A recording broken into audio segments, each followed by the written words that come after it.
Queridos irmãos e irmãs, este final de semana vamos meditar no quarto domingo do tempo do Advento.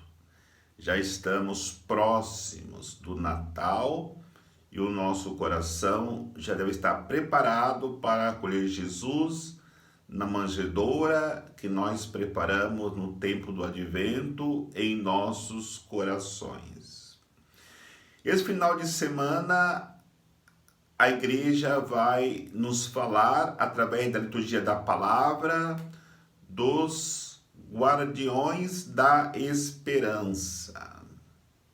Ou seja, depois de 4 semanas, vamos olhar para os protagonistas desse tempo do Advento que nos prepararam para o Natal do Senhor.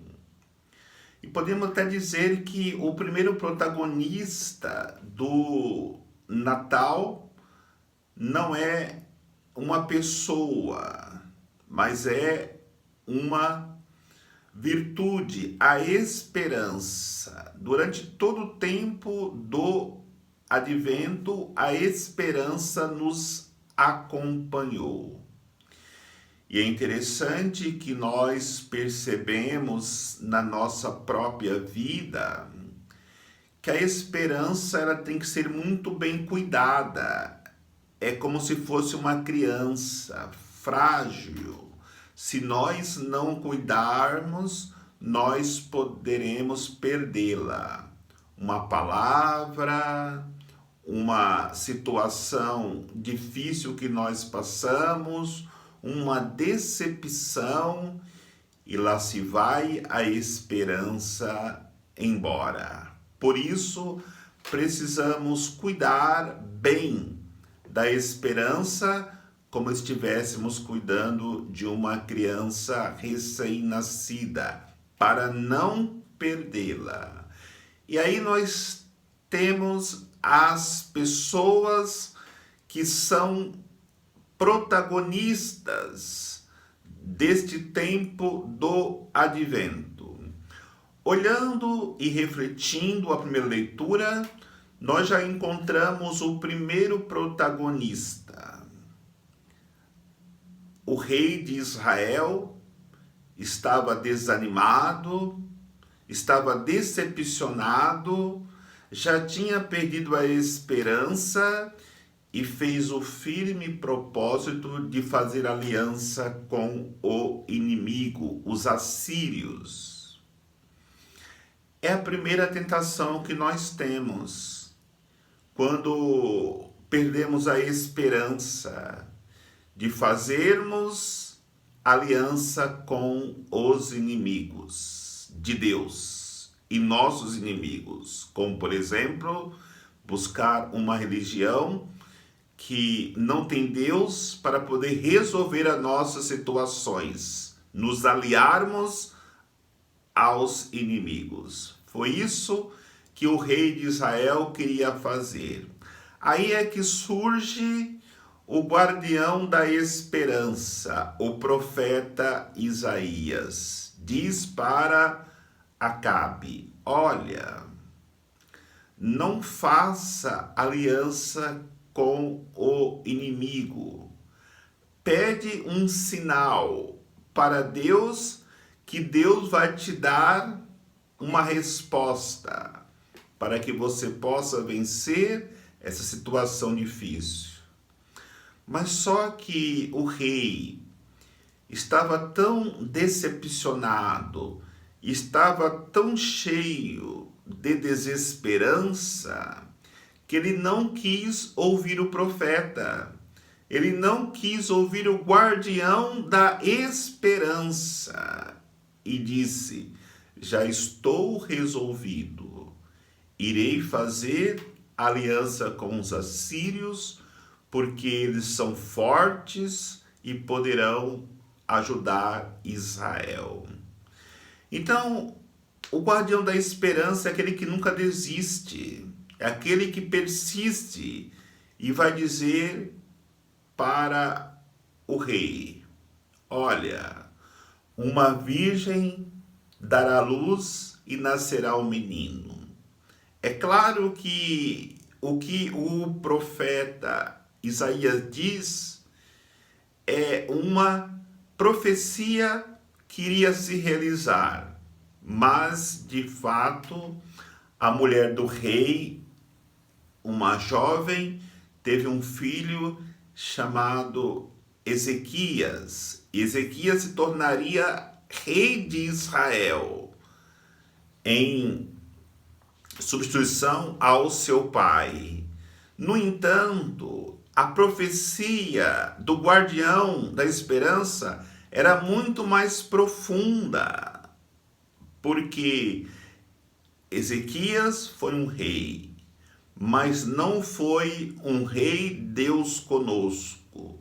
Ezequias passou e nós iremos perceber que essa profecia irá se cumprir para que nascesse um rei que reinasse eternamente, para sempre. O segundo guardião da esperança que nós encontramos é São Paulo na segunda leitura. Como que deve se preparar um guardião da esperança? O que deve fazer um guardião da esperança? Olhando e meditando a segunda leitura, São Paulo vai dizer: eu sou um apóstolo. Eu fui constituído um apóstolo. O apóstolo não é alguém inexperiente. É alguém que já está maduro o suficiente para poder passar por todas as dificuldades e permanecer fiel. Nós nos tornamos um apóstolo, estamos vivendo uma vida experiente em Deus quando recebemos os sacramentos da iniciação cristã.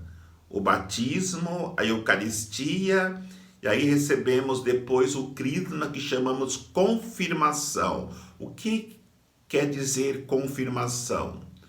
Confirmação é porque quando eu recebo o crisma, recebi os 3 sacramentos da iniciação cristã e eu sou formado na maturidade cristã quando recebo o sacramento da confirmação. Eu sou confirmado, me tornei um apóstolo maduro para proclamar a fé, para defender a fé, para viver a fé.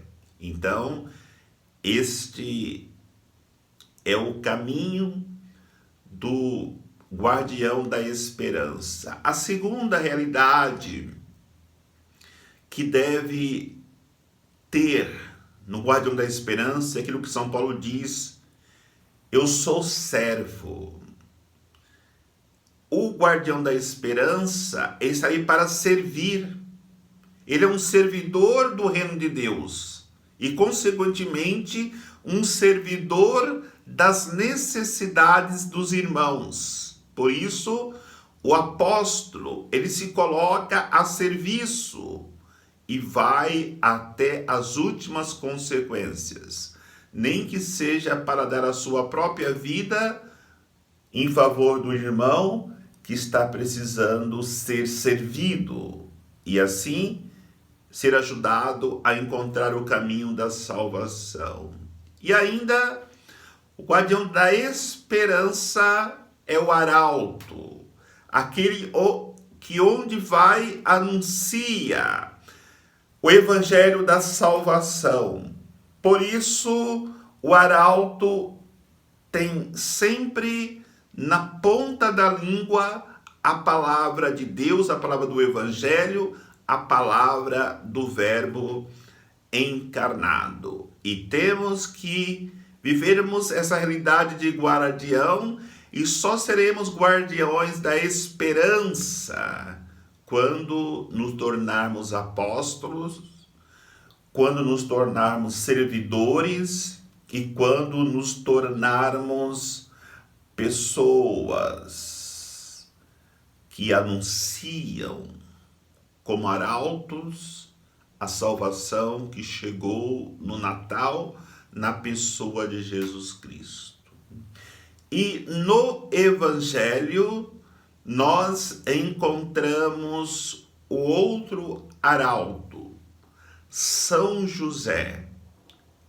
É o arauto que, com a sua própria vida, vivendo como guardião da esperança, protege Maria, mesmo com todas as dúvidas no coração. Mas por que José se tornou-se um guardião da esperança? Primeiro, o Evangelho nos diz, era um homem justo. Ele era um justo não porque vivia a legalidade da lei, porque se ele fosse viver a lei, ele entregaria Maria para ser condenada. No entanto, ele era homem justo porque ele vivia a palavra de Deus. Antes de tomar uma atitude, ele silenciou seu coração porque não queria difamá-la. E por isso ele é colocado pelo evangelista como um homem justo. A justiça humana diz, dá para o outro o que ele tem direito. A justiça de Deus diz, viva a palavra de Deus. Obedeça a palavra de Deus. E foi isso que São José fez. Antes de tomar uma atitude precipitada, ele quis ouvir a palavra de Deus porque era um homem justo. Aí nós encontramos a segunda condição desse arauto da esperança que é José. Ele foi rezar, ele foi buscar uma intimidade com Deus na hora das nossas dúvidas, das nossas tribulações, das nossas inquietações interior. Nós precisamos rezar para ouvirmos a resposta de Deus. E Deus fala de muitas maneiras. A José, Deus falou através do sonho. E ele, depois de entrar na intimidade com Deus da oração e ouvir aquilo que Deus queria, ele faz o mais importante. Porque não adianta rezarmos, não adianta ouvirmos a Deus se nós não colocarmos em prática. São José, depois de ouvir a Deus, ele foi imediatamente colocar em prática as orientações que Deus havia lhe dado. O que ele fez? Ele acolheu Maria como sua esposa, porque aprendeu de Deus o que estava sendo concebida ou concebido no ventre de Maria era por obra do Espírito Santo. Queridos irmãos e irmãs, quantas pessoas não precisam hoje de um profeta como Isaías, como guardião da esperança, para trazer novamente a esses corações desesperados a esperança unicamente em Deus. Queridos irmãos e irmãs, quantos precisam de apóstolos como São Paulo, que viveu profundamente a vontade de Deus, buscando assim realizar em sua vida como apóstolo o plano de Deus para que todos pudessem, através do seu anúncio, mudar de vida e encontrar o caminho da salvação.